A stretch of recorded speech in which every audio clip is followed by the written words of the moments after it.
WCCS 101.1 FM, AM 1160, and WCCSradio.com. Good morning to you.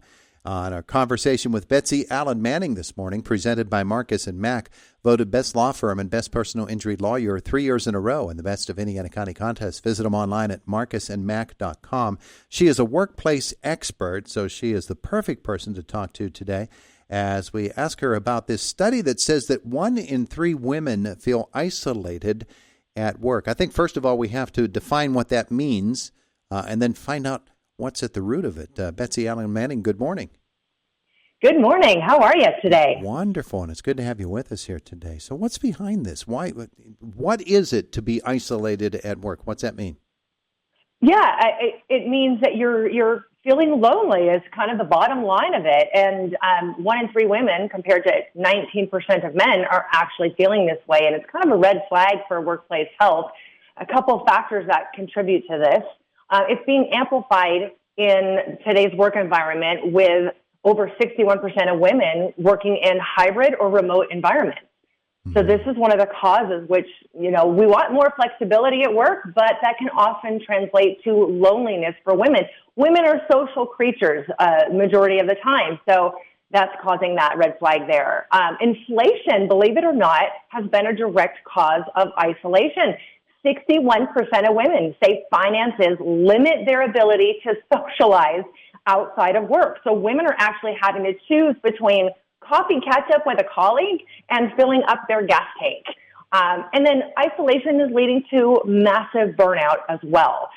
It looks a little bit like termites in the house, not visible at first, but it eats away at engagement, and that's what leads to that burnout eventually. And you know as well as I do, when people get burned out, they start to check out. Yeah, their work production suffers, and their feeling about their job suffers as well. So when the pandemic came along and we began getting more remote workers, that actually added to the fire, didn't it? Oh, immensely added to the fire. Like I said, 61% of remote workers are women right now.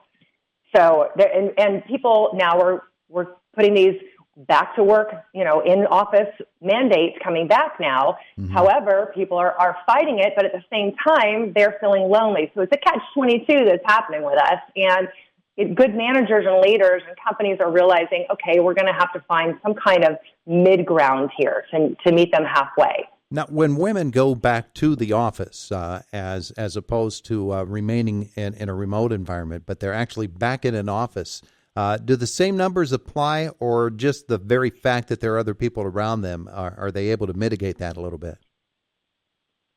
They can mitigate it a little bit better.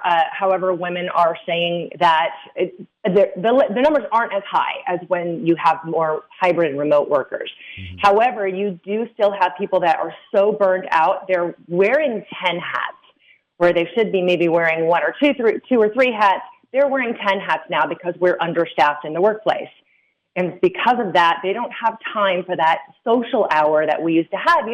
You want to hang out by the coffee machine in the break room and talk with your colleagues.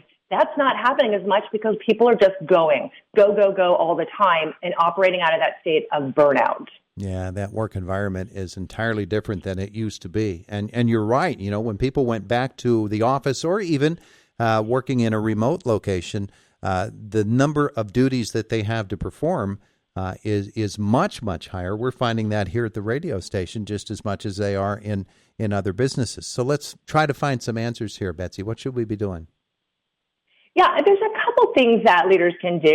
The first step is understand that your team needs connection. According to our National Workplace Trends Study, 89% of American workers say that they want a sense of team and connection to be satisfied with their job.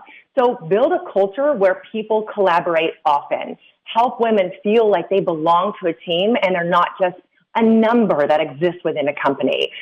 Second, invest in ERGs, which stands for Employee Resource Groups. So you can have a women-focused ERG, which is particularly powerful for creating safe spaces to share, because women may want to share things that they wouldn't share in front of other men, and build that sense of community within that ERG. And then remember, if you are in a hybrid work environment, hybrid work needs hybrid connection. So for hybrid workers, out of sight doesn't mean out of mind. Leaders need to schedule regular check-ins that are about people, not just projects, right? Offer time for socialization, a team lunch or a 15-minute Zoom coffee. It can do wonders for breaking that isolation cycle. Yeah. Betsey, I'm wondering as well, for those who do remain in a home environment and still are doing their work, unfortunately, we still have those traditional roles that women end up getting assigned to, and if the work responsibilities and the home responsibilities aren't divided properly, they might find themselves doing housekeeping and watching over children, and sort of the balance isn't right there between them and whoever else is a member of that family. And so they're doing all of those tasks in addition to what they're doing in relation to their actual employment. Oh, yeah, and add all that on top of it, and now someone's completely disengaged in the workplace because they're so engaged in everything else going around them, just juggling, just like you said, juggling all of those plates all at once between work and home and getting the kids to school and getting things organized in the house and all the distractions that happen. And when you have a disengaged employee, according to Gallup, they estimate 18% of an employee's salary is lost when engagement drops. So this is going to be important to make sure people feel engaged. 78% of women say having close friends at work is essential. So those times to gather people together, whether it's hybrid or in person, it means that we need to be more intentional as leaders to create that destination workplace where people say, I love it here. I feel like I belong here. Betsey, are companies recognizing this as the problem that it is? Not many of them. No, a lot of them are still trying to juggle a lot of the plates themselves, and they're trying to just stay above the water and work in that constant state of burnout.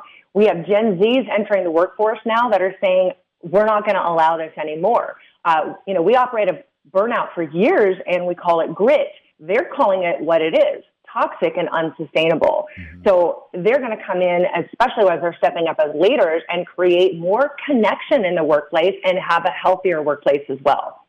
Betsey is the owner and CEO of Destination Workplace, which is dedicated to helping people succeed in business and their personal lives. How can your company help others realize that there's a problem here and there are ways to address it?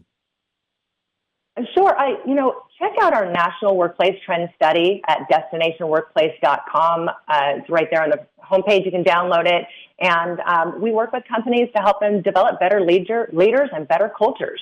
And she's also the author of a number of books, including Win with People, 52 Keys to Connect and Communicate Successfully. I would guess that book would be really, really important in addressing this particular topic.